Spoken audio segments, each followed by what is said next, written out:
A striking building on the Mexico City skyline, this hospital tower also has a very unique feature. It eats smog. This facade is coated in a special material, which, when hit by sunlight's UV rays, begins to break down pollutants. Designers say it neutralizes the effects of 1,000 cars every day. Although pollution levels have declined, Mexico City is still grappling with being a megalopolis and the intrinsic problems it brings. There are some 4.5 million cars registered here, and that number grows by about 200,000 every year.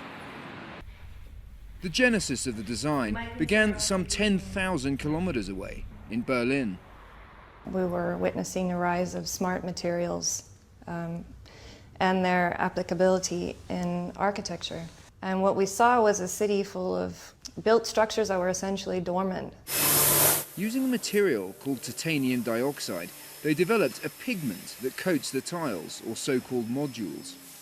When pollutants come into contact with the modules, they're turned into compounds like water and carbon dioxide. The design is inspired by natural shapes. It's kind of similar in appearance to corals. There is a need in the photocatalytic reaction for a maximum surface area, and the natural forms of corals, for example, is very good at doing that. Mexico was the first country to commission the project as part of a $20 billion investment into health infrastructure.